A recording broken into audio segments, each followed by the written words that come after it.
element that leads to success throughout the school years, college, and life in general is to develop good study habits early. It's not hard. It just takes a conscientious effort. Remind them to use time wisely. And remember, like in goal setting, help them do school projects and big homework assignments in smaller, manageable bits.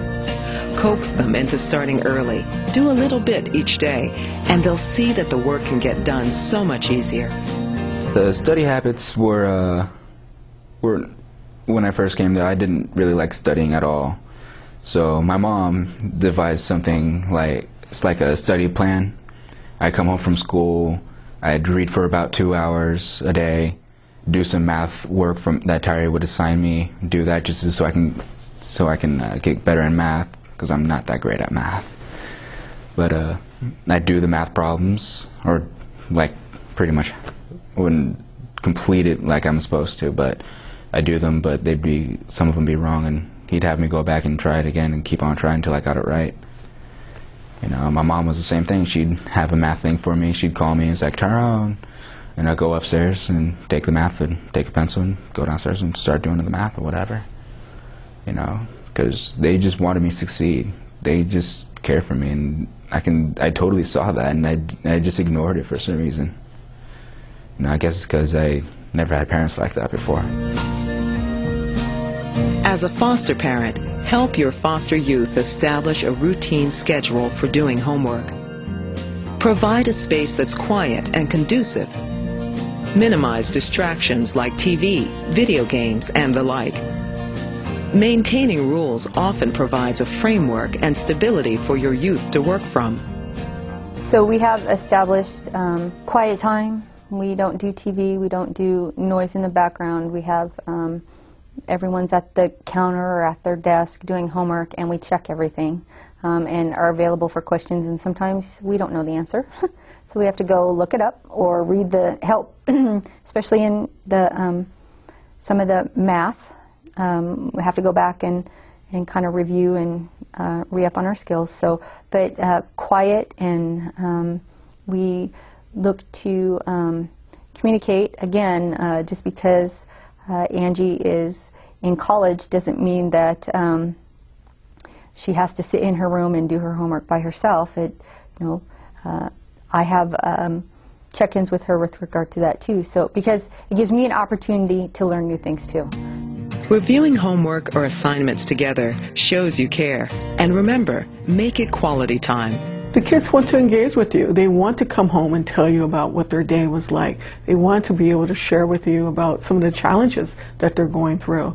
Now, that's not always the case, but in most cases, if you are there, if you are asking questions each and every day when your child comes home from school and engaging with them about what their day can be like before they even leave the house in the morning, then they're going to be more excited about coming home and sharing that experience with you. Success, even small ones, builds confidence. Overly ambitious goals can lead to a feeling of frustration and sense of defeat. For high school students, have a rigorous schedule, but don't make yourself overwhelmed.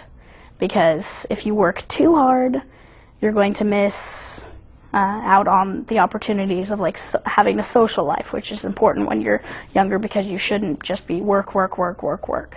You should have a balance of it, and it'll help you keep your life balanced. Use the SMART goal method. Keep tabs on their schoolwork by checking grades online. Many schools have a program called Skyward, which allows parents and caregivers the ability to check grades, attendance, etc. daily. Stay involved and volunteer at the school when possible. The effort you make goes a long way to showing your youth you care.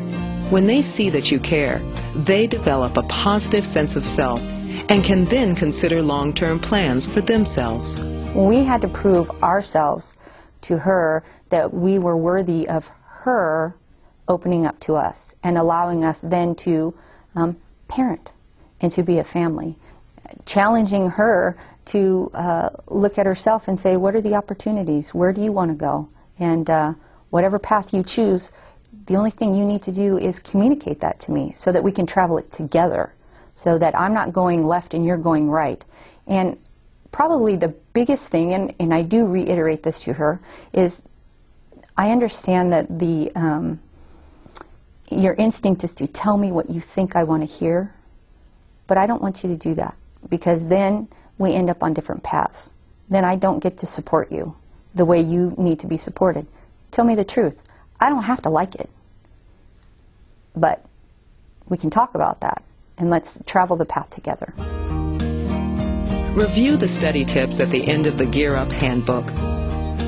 You'll find good advice on balancing friends and other activities, time management, and the best ways to help them perform well in school, like getting enough rest. I think it's all important just to be healthy, and that's the key thing, to have you be good throughout school, because if you're depressed and sad and you're not healthy, you're not eating, then obviously you're not going to be very motivated to do school.